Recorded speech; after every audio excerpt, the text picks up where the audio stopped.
Hello! So today I've got a review of The Haunting of Hill House by Shirley Jackson, but as well as the book I'm going to do a sort of compare and contrast of the series and the book itself. The Haunting of Hill House series came out last year, but the book itself came out in 1959, written by Shirley Jackson. The series last year did absolutely phenomenally. I've never known a series to take off quite so well as that. My mum actually watched it before I did. I was kind of a bit meh about watching the series to begin with. If you didn't hear that noise, it was meh. I was a little bit apprehensive about starting watching the series, mostly because it's scary and I wasn't really into that sort of thing. But just purely for the cinematography and how it was presented and how beautifully it was filmed, I can't praise it enough, seriously. So before I get to head on into the series, I'm just going to quickly tell you about the book. The story for the book is very different to the story for the series, as you can imagine. The two medias aren't always going to be the same, but if you're going to read it and then watch the series or vice versa, be prepared that the two things are so extremely different. I would say that the series is very much an abstract of the original book. You have four main characters in the book. You've got the professor, who has invited Eleanor, Theo and Luke to Hill House to observe how the house behaves and how it might have some supernatural entity within it. I will point out straight away in the book, the house is more a danger as an entity of itself than the ghosts, quote unquote, that exist within the house in the series. That's the first major abstract element that's been taken from the book. Eleanor, Luke and Theo don't know each other before this meeting.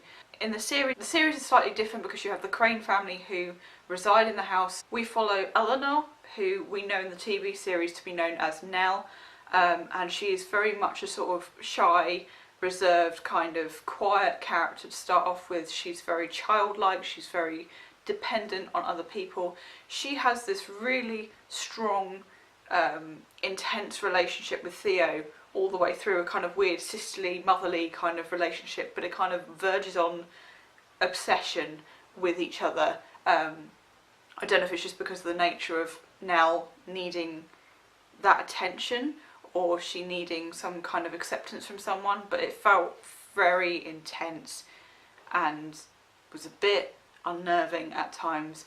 Now I'm just going to throw out there very quickly that the differences between the book and the film are a massive long list, so I'm not going to go through absolutely every single one, but the main one is that the family are not in the book as such. They are sort of mentioned as Hugh Crane and his wife and their children. However, you don't really know much about them beyond what the professor has told the other three. So I think that's possibly why that was explored in the TV series, because it had sort of a family drama and it was a different kind of scary element that they could have explored with it. One of the things I really enjoy about the book that's different about the TV series is that the entity is what's important. The house itself is terrifying, and really enjoyed was the fact that as humans we look for comfort, we look for familiarity, and the house, our homes, are the most comforting thing to us, and the idea that they are living in this house which is discomforting and dangerous and confusing is really disjointed with how human nature is. In the TV series you have more you have more interactions with ghosts, actual people that resided in the house, and that itself, they are affecting each other and making the house appear more haunted than dangerous as the book perceives it to be.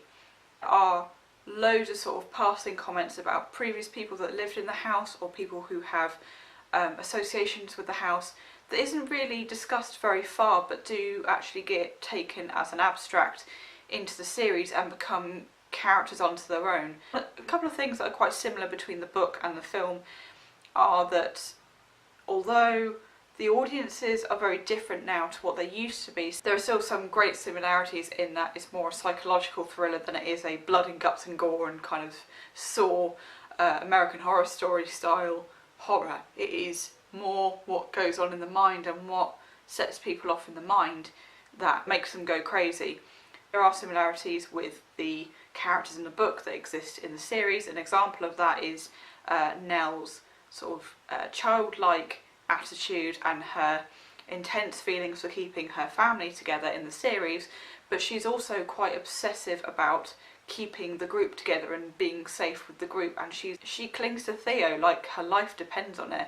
And a lot of things are mentioned in the book that aren't necessarily explored until we get to the series. One of those things is Luke's addiction. Now in the book we see Luke with a glass of brandy or suggesting having a drink to the others. Literally every single encounter you have with Luke involves drink or it involves alcohol in some way or another. That's kind of like his coping mechanism. And so it's very easy to see how it got translated in the series to him having a heroin addiction, and how when you apply that to a kind of family environment in the modern day, how that can be perceived as a addiction rather than just his lifestyle. The thing with this book is that it was released 60 years ago, so times have changed, people's attitudes have changed, and things that we get scared by ultimately have changed. And I feel like the family drama adds this element of reality to it, whereas to use something like Frankenstein or American Horror Story as an example, it's so extreme. You can't really imagine it happening in real life. However, you can imagine a family going to live in this house that they've never been to, finding out that it might be haunted and then believing in that and thus sending themselves insane. One of the prime examples of that is the Winchester house in America. It was an incident that didn't exist in the series, however it did kind of forebode the demise of the character that it's talking about, and it kind of references later on. I feel like that was sort of like taken and expanded upon when we discover who the bent neck lady is and the connection to the story in that sense. And it's combined. What's clever is that that was one incident in the book, but there was also another incident concerning a character within the little group, and the two kind of combined, and I feel like that made a very beautiful imagery, and it kind of made sense as to why the directors and the writers decided to do that with the series. There's one episode where they literally film everything in one shot, I think they do it on one shot, and I think they do it on one camera, where they've literally got a cameraman being lowered down on a crane, or he's on a table and he's being scooted around the scenes, and it's such a beautifully put together piece of cinematography. I would say that I'm slightly disappointed with the fact that it wasn't explored more, that the house was what was dangerous rather than the ghosts. Does that make sense? So I appreciate the fact that it was the Crane family, and young children tend to be more afraid of seeing things and seeing ghosts and seeing monsters. However, would it have not been even more scary to find that the house they thought they'd be safe in for the foreseeable future was really dangerous and was really going to cause them harm? You know, that's just my personal opinion. I just want to interject quickly. If you want a way to truly terrify anybody who's ever written an essay, more so than this book ever will, mention the words compare and contrast, because I literally feel like I've just got shudders and flashbacks to my university years. Right.